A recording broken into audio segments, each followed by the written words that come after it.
Hello, everyone, and welcome to this week's episode of HerSpace Unscripted. As always, I'm your host, Angela, and today I have someone that has become a dear friend of mine. And she's made a real shift in her life and has entered the space of just being very vulnerable and being very courageous. She's chose to share her personal story with the world. And well, from someone who knows what that feels like, it is not easy. And so I am so excited to create this beautiful space, this non-judgmental space, this be who you are in this damn space. So I'm so excited to welcome my friend, Ms. Marisol.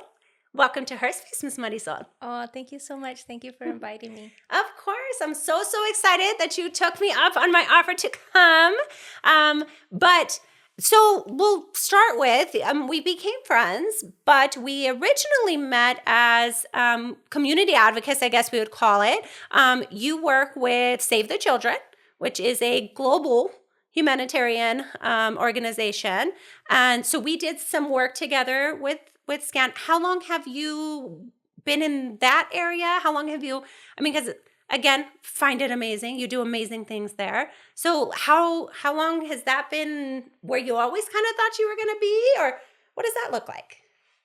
No, not where I thought I was going to be, but definitely a huge blessing. So the Action Network is actually the advocacy arm, the political arm of Save the Children. And so our work is in the U.S. and really focused on changing policies that affect families and create good futures for kids, right, from start to adulthood. And it's funny because I think back, and when things are meant to be, the universe will put them in the right place. And when I was an undergrad, there was an opportunity. They were doing some coverage on the border. I think it was CNN. And I was a student, and they asked me if I wanted to do this interview, and I did. And I recall during that interview, I said, one day I'm going to be working for kids just like me. Kids who didn't have, kids who, right, the opportunities and things. And one day that's the work I'm going to be doing. And then I went on and I graduated and I got my master's degree. And in my program, I focused on operationalizing methods and really creating the opportunity to close gaps between methods and lived experience, and how as organizations we can do that. We can take those methods and those ideas, those approaches, and really create systems that engage people where they are in meaningful ways that they can understand. And then years later, here I am doing that same work. And so it's really interesting how the universe will position and align all the things for you. So when you don't understand why certain things are happening, but they feel easy and they feel natural and they feel like it's supposed to be, it's because you're meant, that's your road, right? You're meant for those things.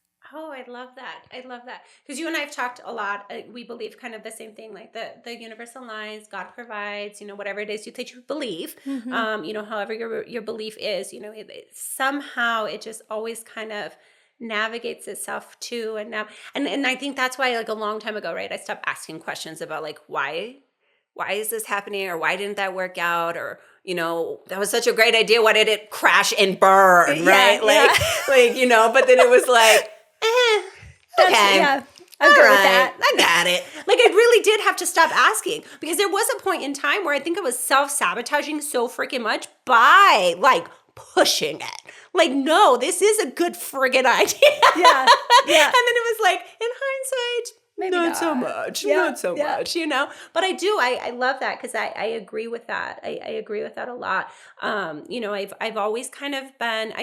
I'm not a religious person. You know, I grew up with different religions in my life, but I'm not a religious person. But I have an amazing relationship with God. Right? I fully trust and put my faith in God, and so like you said, it kind of just, you know, when you have that, you know, feeling, when you have that and you let it go, and then you kind of have this like full circle thing happen where it's like, oh, That's why. okay. Yeah.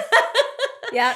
The world makes sense again. Yeah, exactly. And then you feel so much more fulfilled because, you know, you thought you were being let down, but maybe not, you know? Yeah. Yeah. And most of the time it really is maybe not. And I mean, those moments feel real, right? I'm not going to take away from the feeling.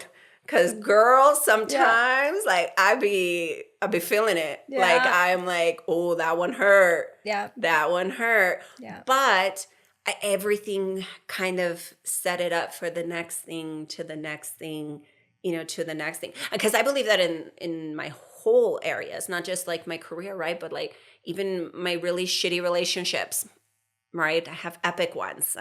That's my favorite part of my life, is those epic relationships, right? So again, you know, like in those moments, sometimes it feels super heavy and it feels, you know, certain ways. Yeah. But then when it comes full circle and it turns around and it was like, those things had to happen, or I had to feel those ways, or I had to experience this to be here, or experience it differently, or understand it differently, or, you know, all of those things. Yeah, 1,000%. Yeah. And I think I have been really good in my life about not listening, seeing the signs, seeing, you know, hearing the message, you know, you need to move on, or you need to, you know, find something else, or this space isn't for you anymore, right? And fighting that. Oh, so you be ignoring all the red flags? Yeah. I'm good at that. Girl, And sometimes I act colorblind too, shit. I'm like, that looks yellowish orange. it's not what I don't know, want. guys. I don't want to do that. Yeah. I don't want to do that, and I'm not going to do it. Yeah. And I'm very stubborn, and I tell you what, I wouldn't be where I am, or in the space that I am, or doing the things that I am, if the universe, because it has also a funny way of doing this. Oh, you don't want to listen? Okay. Okay, let's just make it. I'm going to really make you feel it. Oh, I'm going to really make you feel it. I've learned that there is no one more stubborn than God, man. Like if it's gonna happen, it's just gonna happen. It's gonna I gotta happen. let it go, and you're not gonna like it. Yes. And that's where you learn the most. And those are the things that I have learned. Yeah. So if it's His will, it's His way, man. And I tell you, I laugh because my mom had told me one time, you know, like she's like, Mija, you're very stubborn. Like you're a very stubborn one. She says, and I love that about you. You know, she's like, but sometimes you just gotta let it be, babe. Yeah. You know, sometimes you just gotta let God have it. And just move forward. You know, and I will say I've become very good at that. I mean, I'm not detached either, which I'm very blessed for, right? Because I think sometimes people become detached from feelings because it's easier. Yeah. You know, it's easier to not have to feel. You know, it's easier to not have to have that trigger, or that, you know, that trauma triggered, and actually deal with it. It's easier to just be like, oh, just kidding. We're moving this way instead, you know? And so I'm really blessed that I have found a healing space where I can live in my triggers, and I can live in my spaces. I can feel. I haven't detached from any of that. Yet I'm not where I used to be either, where it, you know, it will send me into a spiral, into the rabbit hole that I've once been in, you know? And so I think you've kind of had a very, I don't know if a big, you know, kind of full circle moment in your life recently where you've really, you know, because I think I haven't seen you in a while, and you and I went to lunch the other day, and I was just like, your energy, my friend, like your energy just, you have this, I mean, you've always had it, but I feel like you exude it now. Like you believe that you are the amazing woman that we've always believed you are, you know, but like you're exuding that now. Like, and so how how has, the last couple of years, just allowed you to enter this beautiful space that you find yourself in? Oh man. Well, the last couple of years have been like really hard, really challenging. Um, I I think all within the course of like 4 months, I broke my knee, and that was quite an experience, because I had never broken anything before. Yeah. And so I had, I couldn't move around. I had to, so that was interesting. And then I found out I had cancer, and that was terrifying. And not just because of that in itself, but the way that the message was delivered, the misdiagnoses, no specialist to treat my type of cancer, like just the whole thing was terrifying. And then that all of that takes a really big toll on your personal life, on your relationships, so that was really hard. And I I had some really great friends that helped me through that, and did a lot for me. And I was able to come out on the other side of that, recognizing that everybody in your circle feels, it might not be them that has cancer or that broke their knee or what have you. Oh, and I lost my baby boy. His name was Taco. I had him. He's my four-legged fur baby. And I had to make the decision to put him down because he couldn't walk anymore. And I'd had him for 17 years. So it was like, Ugh. it was so hard. Like I had never That is your experienced that baby. before. Yeah. Yeah. So I think all these things just compounded. And I think maybe the last 2 years I've really spent in deep reflection about who I really want in my inner circle, and learning balance. I had to really focus on balance and what's important to me in the second half of my life. And a lot of people and a lot of things didn't make the cut, and that's just what it was. And I attribute the happiness and the joy to learning to work to live and not live to work. Oh, I like that. So yeah, I'm in a much better place. I'm much happier. I've done a lot of reflecting, which is where my journey is taking me next, and why I want to share my story, and talk about the hard things. Yeah. Yeah.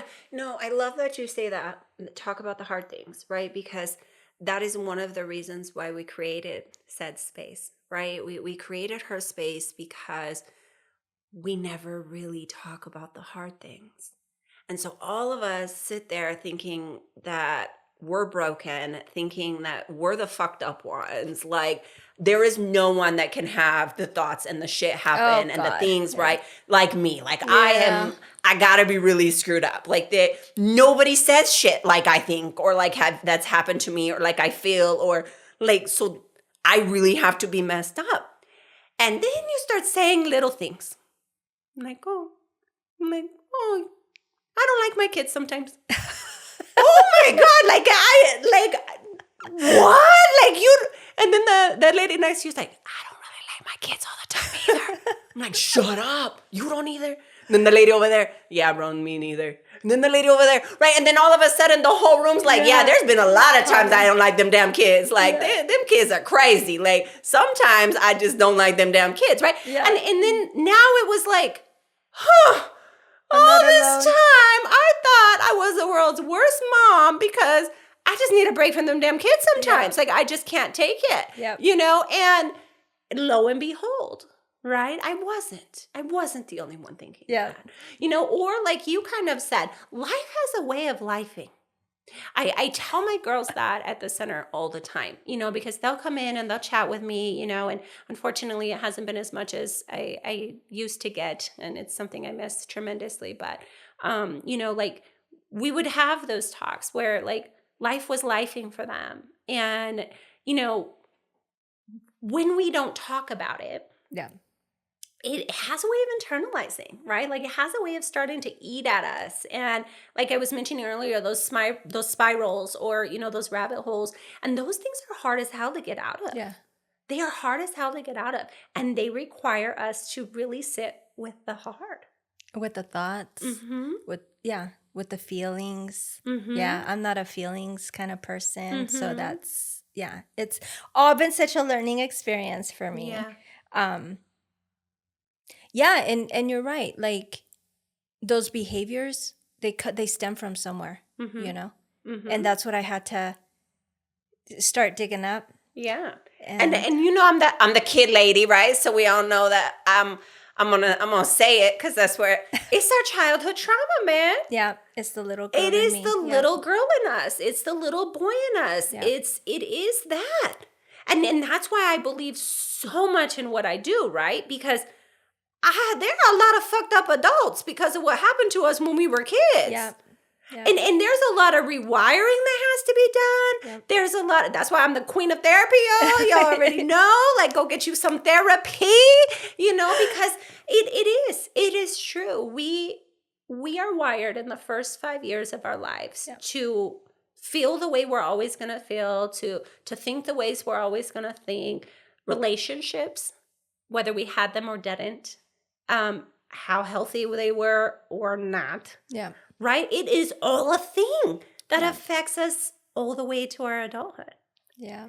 And I think, by talking to you a little bit, that's kind of where you ended up, where it was like, yeah, I guess some of my shit from my little girl life is catching up to me a bit.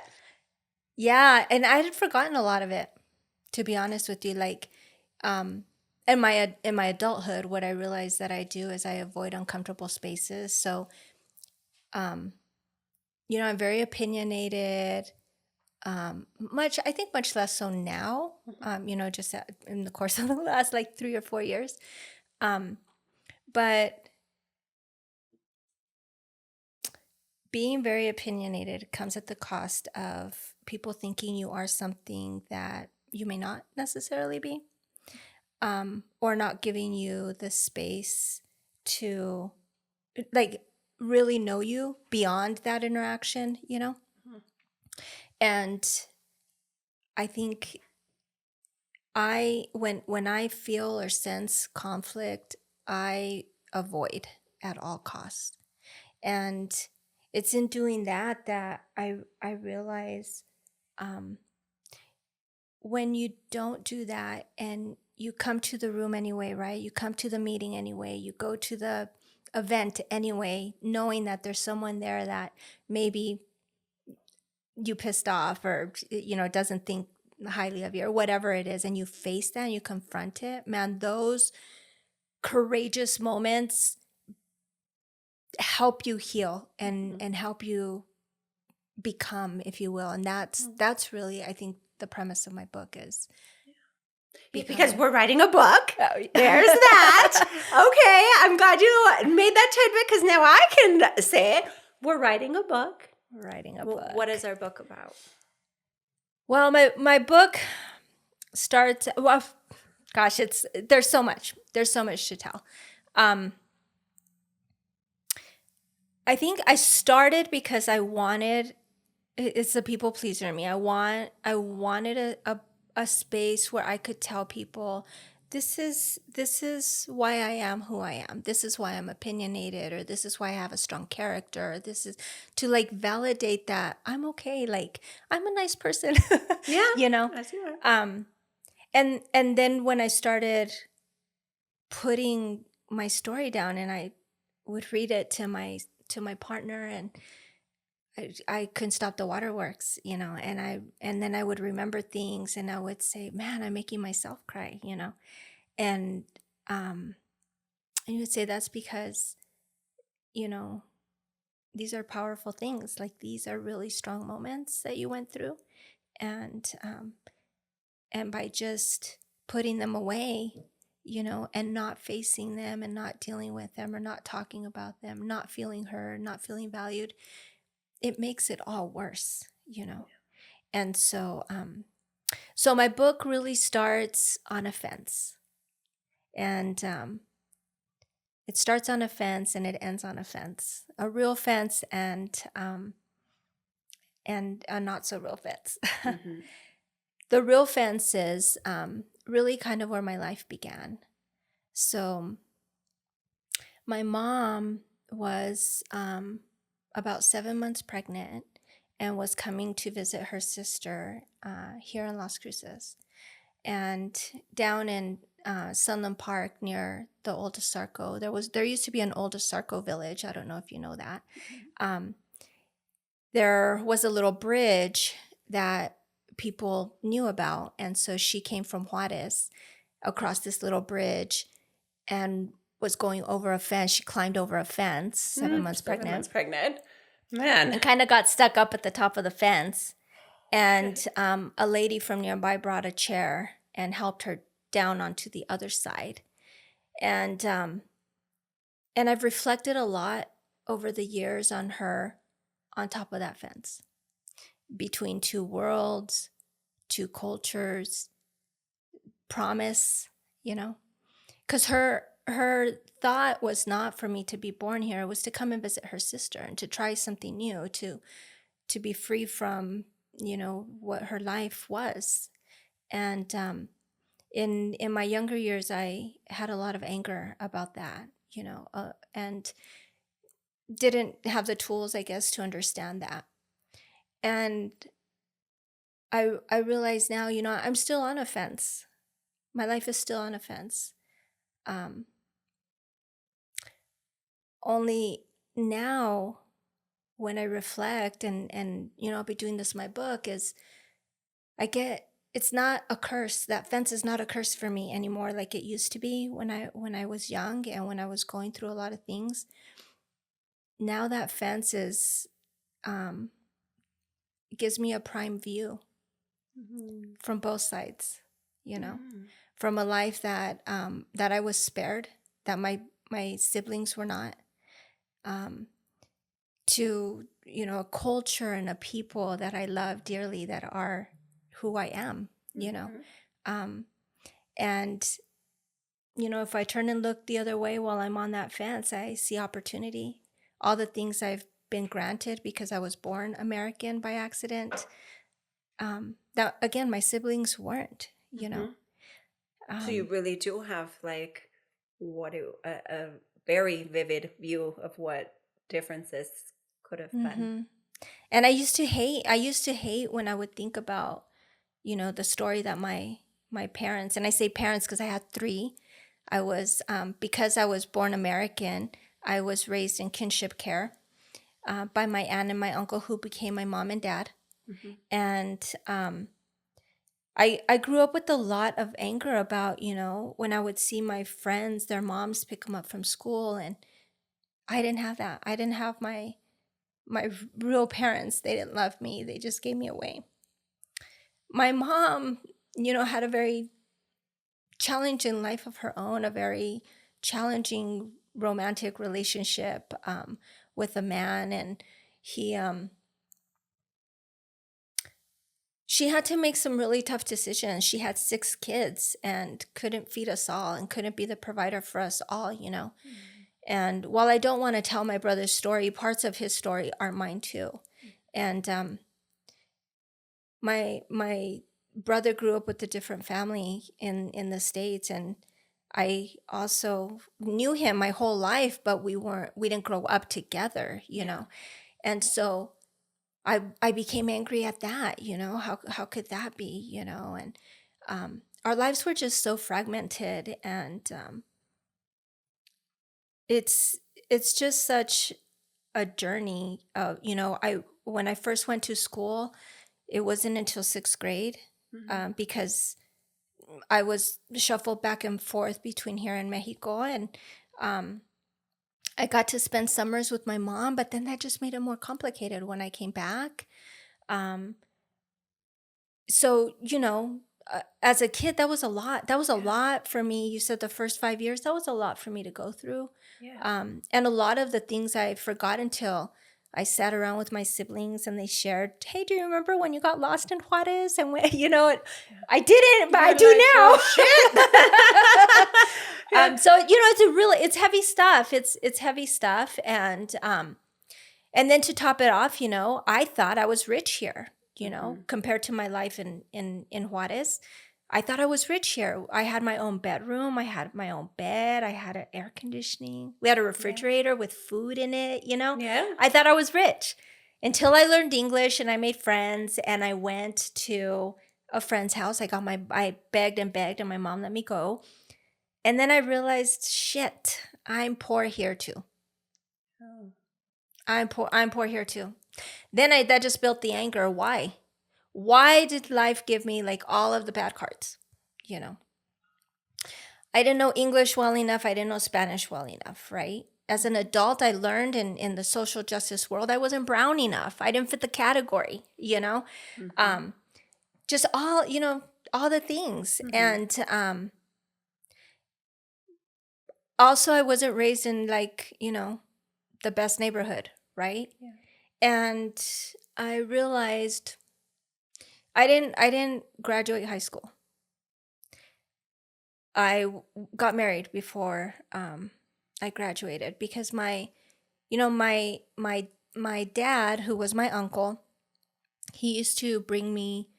He was a custodian, and he used to bring me books and pens and paper that the students would leave behind or throw away. And he would tell me, "Tú sí, mija, tú sí vas a ser alguien, no como yo." Not like me that I'm just a custodian. And that was because I was American. And there was this weight on me that because I was American, I was expected to do and to accomplish and to be and to become. And but my mom had a different sense of who I should become. To her, I being a good mother, being a good housewife, taking care of my husband, fulfilling my role, that was accomplishment. Yeah. And so I had a lot of struggles with that, consolidating American life and ideals and culture and Mexican ideals and culture. Yeah, like who the hell am I supposed to be, man? Right. And how am I What's supposed to be the right all way? of these things? That's right. How am I supposed to be all the things, right? And so I didn't graduate high school. We weren't raised in the best neighborhood, my spouse or I. And I really had a turning point. I'm not even gonna say it was when I had my daughter, because as a teenage mom, like I really didn't know. I was just kind of following what I was being taught. But I'm gonna tell you a story, and I think might just surprise some folks. I don't know. So my husband's life and mine, I think, were really headed down a different road.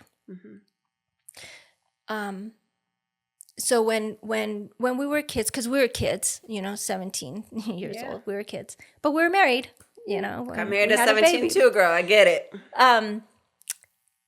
My husband and I, of course, we had friends, and my husband was going to get a tattoo, and so we went to buy some weed and get some beer, and 17, and we were going to go get this tattoo that he was going to get from his friend, and we drive up to the house, and he had just called him and said, "Hey man, we're like down the block. We'll be right there, dude." He's like, "Okay." And so we get there and nothing. There's nothing. And we got to this trailer, and we go up to the trailer. The trailer had a glass door. Knock on the door and nothing. And we're like, something's not right. Something's off. He says, "Go check at the back of the trailer. I see a light on." So I'm like, okay. So I went that way and I could hear somebody, hurry up. Oh my God. And I looked at him, I said, we need a jet like now. We need to get out That of still here. sound right. And he's like, he's insisting. He goes and knocks and nothing, you know. And he's like, yeah, let's get the fuck out of here. So we went and we got in our truck and we're just starting to go. And all I hear is, stop the vehicle, you know. And I looked in the side mirror and it's SWAT. It's the SWAT team. And they pull us out. They throw us to the ground. They have their gun to my head. Like, they handcuff me. They handcuff him. They separate us. They put us in the back of units. Like, and we're like, what Holy the shit. fuck? I was just here to buy weed, bro. Like, hold We're on. just here to get a tattoo. Like, what the hell? Hold on. Yeah, it was a terrifying moment. Terrifying. Yeah. He didn't survive. His friend didn't survive that day. That was he took his last breath on that day. And we were lucky that we weren't there. We were really lucky that we weren't there.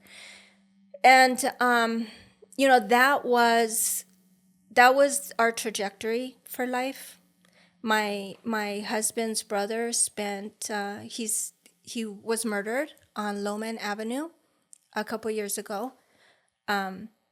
After getting out of prison, he spent almost all of his adult life in prison.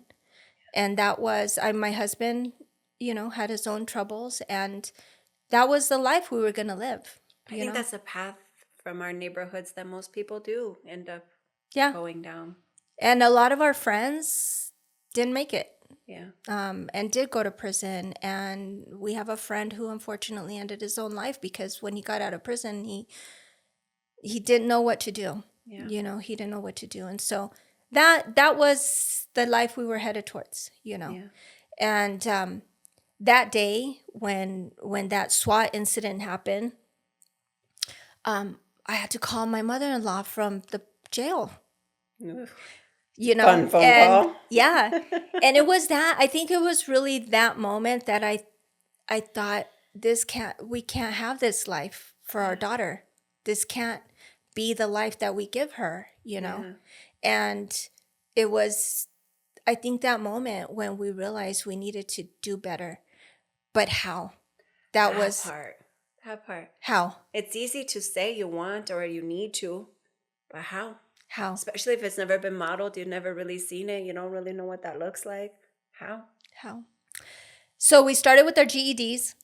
We both got our GED, and that was like, oh, we did it. Ooh, Yes. Right? Awesome. And we felt so accomplished, you know. And then from there, you know, I slowly, and with a lot of support from my husband, right? Mm-hmm. I wanted to get a certificate. At least I could do that. And it was terrifying. It was terrifying to think about going to get a certificate. That wasn't for people like me, you know. It was kind of scary. But I enrolled and I took it one class at a time, you know. Mm-hmm. And then I thought, well, you know what? One more semester, I could have an associate's degree, you know. Yeah. But how? Yeah. How do I do that, you know?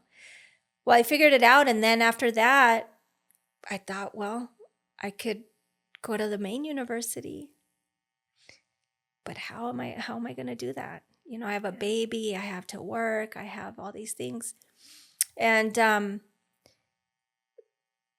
don't know. We figured it out.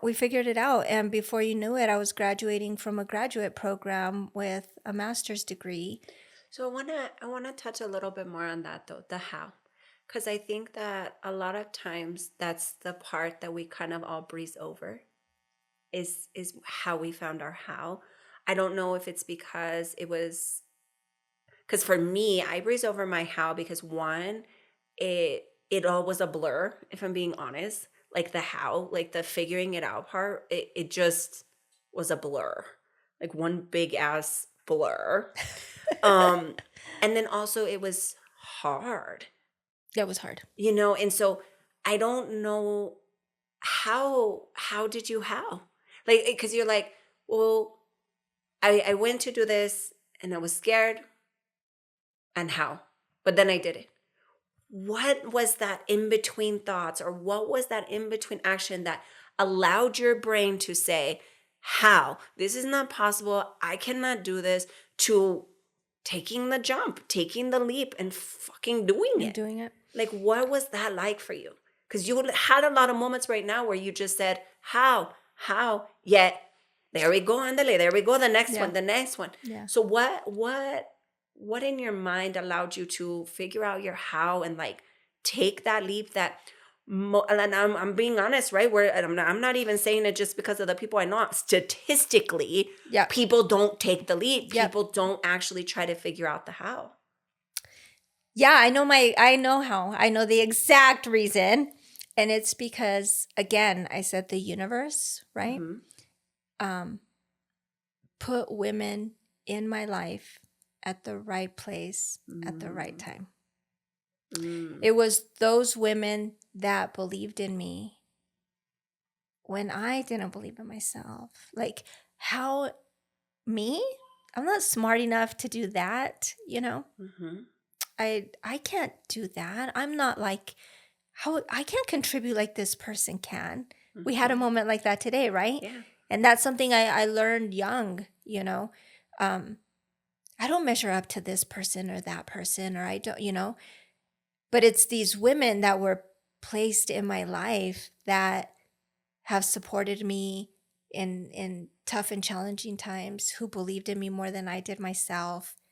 And honestly, having my partner believe in me too, and believe that we could, and work the 3 jobs, you know, so that I could do these things. Yeah. And I think it was a combination of those things. It was the women, and it was having the right partner. Yeah. No, I love that. And that's why I didn't know what your answer was going to be, but I do think it's really important that we stop glossing over the how, because I think that's where most people allow fear to stop them. Yeah. Right? Because fear's a bitch, man. Like, once you start thinking and doubting yourself, like, it is hard to convince yourself otherwise. But I love that that was your answer, because most recently it's been a big answer for me too, where it's like, nah, that's not for me. I couldn't do that. Like, that's like, no. And then you have people that are like, but why not? Yeah. Like, of course you. Yeah. Why wouldn't it be you? You know, like, even you coming today, I'm like, girl, I know you. I know your story. It's worth telling. It's worth hearing. It's worth sharing. Like, you've overcome more than a lot of people I know. And I think that is powerful. That is power within itself. That's why, you're like, I just did it. No, boss, you did it through tears. You did it through heartache. You did it through fear. You did it. And yes, you did it. And that is incredible. And that's amazing. But my favorite part about your journey and what's coming for you, Miss Marisol, is the fact that now you're going to go get to share your how. You're going to get to share like the ugly, but yet the beautiful, the struggle, yet the happiness, yet all of it, because none of us are who we are without those parts. Yeah, and I think really for me, it's embracing it. For a long, long time, Angela, I just hated being me. Yeah. I hated how I looked. I hated how I talked. I hated how, I just hated being me. Why couldn't I be somebody else? And again, that was something I learned from very young, and it's not that anybody instilled that in me. It was just something that I learned. And coming to the place where, you know what, I am who I am, that's allowed me to be powerful. It's allowed me to grow. It's allowed me to do all these important things. And I wouldn't be who I am had I not had the experiences that I had. Yeah. It's that lived experience that I can wholeheartedly go into community and say, come and join me. I know exactly where you stand. Yeah. Because I stood there too. Yeah. And I believe in you like someone believed in me, and you can do it. And there's so many women in the community that I've had those conversations with. And when they call me and they say, Marisol, we did it. We did it. Oh my God. We count. People listen. Oh man, it brings me to tears every time. Yeah. Every time. Yeah. Because they didn't think that they could, or that they mattered, or that they were valued, or that their voice counted, and then when they call me and they want to celebrate and they're joyous, like that's what it's about, Yeah. And you told me something the other day that I wrote a Facebook post about. Like I loved it so much, because sometimes I am really passionate, and you know what? I'm embracing that. I'm embracing that. As you should. I'm sometimes I'm passionate, and if I come across too strong and it makes somebody uncomfortable, I apologize for that. It's not beyond me to apologize. When I share with mentors, and they're like, well, maybe you were a little strong with that opinion. It's not beyond me. It's not beyond me to say, okay, maybe I was, but I still stand firm in what the premise of my idea or my thought. But you told me the other day, I will never knock a woman for fighting for what she believes in.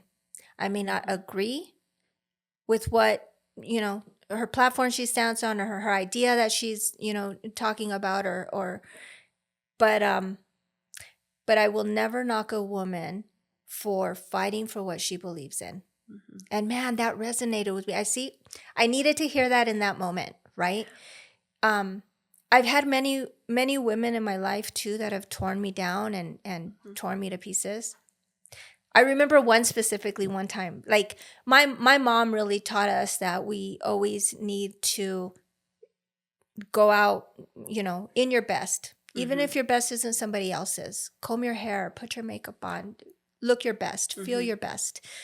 And I've always done that. And I had one situation where I showed up to a meeting, and someone that worked for me was so upset. And I said, are you okay? And she says, why? It's just, why do you always have to do that?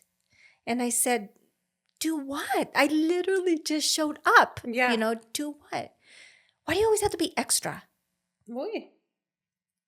And I said, why do you always have to, she told me, why do you always have to walk out or come like you just walked out of a magazine? Because I always wore my dresses and my heels, And I apologized. Handle for what? I apologized. I said, I'm sorry. Mm-hmm. This is who I am. But I internalized that. And now I realize that is something deep within me that my mom left for me. Yeah. That my mom gave me. Have pride in yourself. Mm-hmm. Always, if you look your best and you feel your best, you're going to perform your best. Mm-hmm. Have pride in yourself. And by questioning that and internalizing her comment about me, I was devaluing what my mom told me mm-hmm. and how my mom raised me. So it's all these kinds of little things that now I'm getting to put together and revisit and think about how that shaped me. Yeah. No. And I love that for you. I love that for you because like I mentioned, your energy and your aura around yourself has become just so beautiful and so amazing to watch, because again, we've had the opportunity to see you from our own lens, not through your lens, right? And so we've been able to know that you're amazing and great, and you have all of these things. But now that you're starting to learn them, it's beautiful to watch, and it's beautiful to see. As we start wrapping up, because we could go all day. We learn that at lunch every time. Yes. We set at least a 3-hour window. Yeah. No, but as we wrap up, what is the number one thing that you would tell somebody that might be in that space you used to be in, where, I didn't like myself. I don't. In fact, I think like there was moments where you used the word hate, like I hated myself.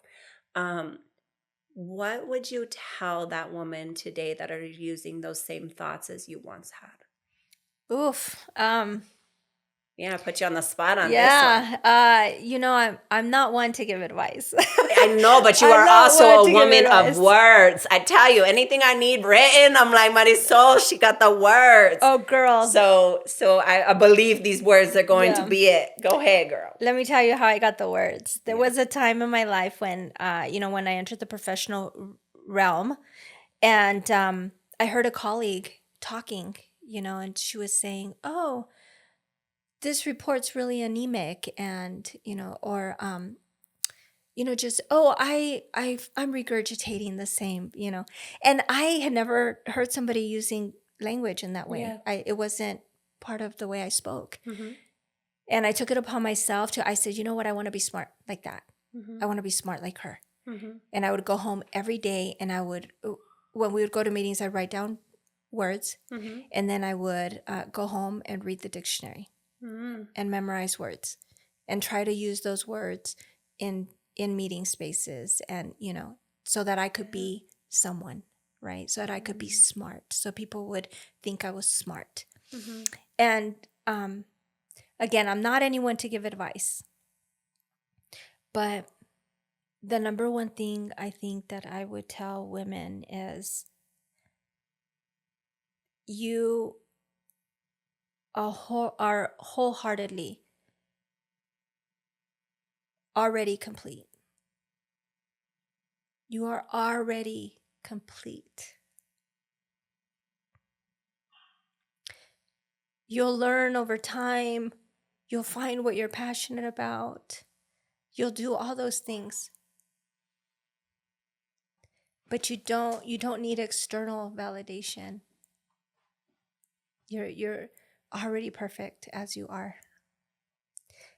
And people can tell you, they will tell you, I have friends that tell me, but and have told me over the course of the years, but it doesn't matter who tells you and how many times they tell you. And that's something I learned that really affected my spouse. But you have to find a way to believe it. Yeah. Believe it. Believe it. And tell yourself every day in the mirror, Yeah. Tell yourself in the mirror. Yeah. Like you. I'm it. Yeah. You have to internalize that. Yeah. Today I'll be better than I was yesterday. Today I'll learn more than I did yesterday. Today I'll accomplish one more thing, than I did yesterday. And it doesn't have to be great and grand, Mm-hmm. Maybe you washed a cup. Maybe you did the dishes and did the Sure, girl, that's my list right there. Oh, that's great. If I go to sleep with an empty sink, I am winning. That's right. No, I love what you just said. You're complete, and you don't need validation from someone else to be complete. And that's going to change, and that's going to evolve, and that's going to grow, right? And it's beautiful. It's beautiful. But it's a good journey. Get to be you in all the spaces, in all the places, and anywhere the hell you want to be you. That's right.